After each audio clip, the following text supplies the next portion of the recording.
Could Lassana Diarra be about to fundamentally shake up the world's football transfer market? Well, he just might be, because in what could be a landmark case, the former Real Madrid, Arsenal and Chelsea midfielder has won a ruling that says some of FIFA's regulations on player transfers are contrary to EU employment rules. Now, it's all about a dispute from over 10 years ago. Diarra had signed a 4-year contract with Lokomotiv Moscow. After a promising start, he fell out with the club and they eventually terminated his contract. Lokomotiv sued him and it went all the way to the Court of Arbitration for Sport. Diarra lost and was ordered to pay Lokomotiv around £8.5 million. With that hanging over him, it made it very difficult for him to sign for another club. There was a club in Belgium called Charleroi who wanted to sign him, but they knew that FIFA's rules say that because he owed Lokomotiv Moscow 10 million euros in compensation, Charleroi would become jointly responsible for paying that compensation if they signed him. Also, Charleroi couldn't sign him because Lokomotiv Moscow, through the Russian League and FIFA, refused to issue the player with an international transfer certificate. Could this be as big a deal as the Bosman ruling in 1995? Now, it depends who you speak to.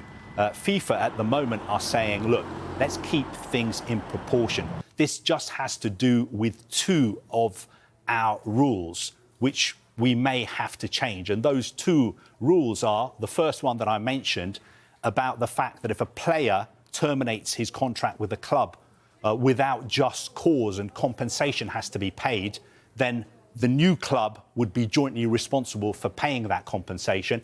Looks like that rule will have to be changed. And also the second rule that I think will have to be changed is about releasing international transfer certificates to players.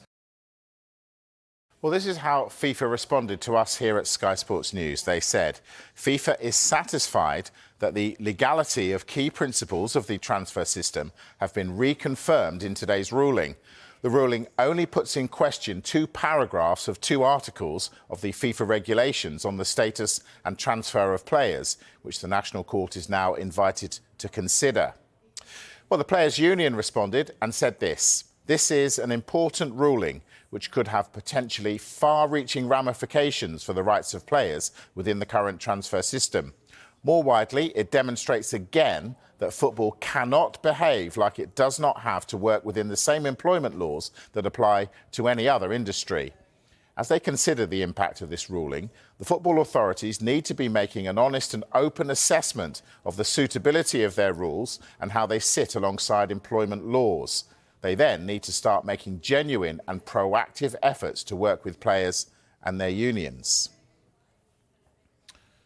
Right, this feels significant. Let's get more on it. Let's speak to sports lawyer Simon Leaf, a partner at law firm Michon de Reya. Simon, very good evening. Right, this is quite complex. FIFA says the current transfer system is safe under their ruling.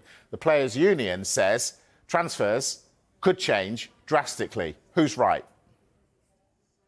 Well, to some extent, I think they're probably both right. If you had to choose one, you'd probably say the union are probably slightly more right than FIFA are. But FIFA are right in the sense that, you know, it is a fairly kind of narrow part of their regulations that have been called into question here. And there's without a doubt been a finding that those regulations are unlawful. And that's something that is going to be highly embarrassing to FIFA and ultimately will necessitate a change in the regulations. At the same time, I think, you know, FIFPRO are quite right to say that these regulations will need to be looked at again. I don't think they're right in the sense that the whole transfer system will need to change, or as some commentators have suggested, this is the end of the transfer market as we know it. The other thing to bear in mind is that this is just a kind of European decision.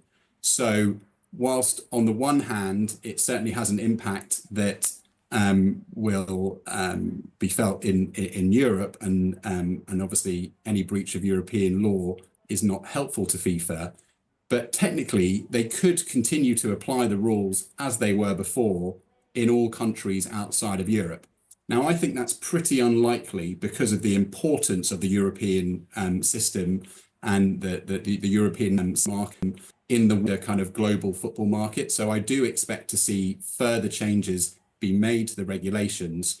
But ultimately, as I say, I think both can conceivably say that they are right in the statements that they've made. OK, so as you say, it is not the end of the transfer system as we know it. So what could an alternative system perhaps look like? Well, that's a particularly difficult question at the moment. Because ultimately, what's happened here is that the EU court, and this is the kind of highest court in the EU, so certainly not something to be sniffed at, has said that the current rules as they are unlawful. They breach important principles around freedom of movement, but also the kind of competition law principles that have come up so regularly in other disputes in recent times. What they haven't done is given the kind of final decision. They've left the final say to the Belgian court. So this case will now go back to the Belgian courts for a kind of final decision. However, I would be very surprised if that Belgian court does provide further guidance as to what the new rules would have to look like.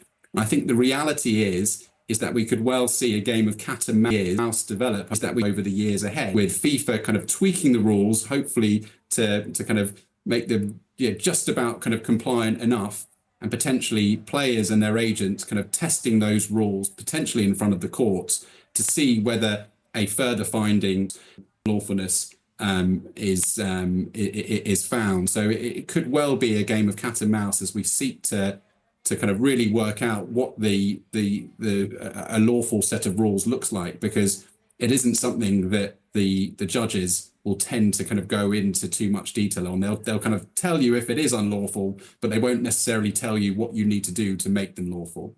Well, Simon, that sounds like it's going to keep you and me busy. Thank you very much, Simon Leaf. Thank you.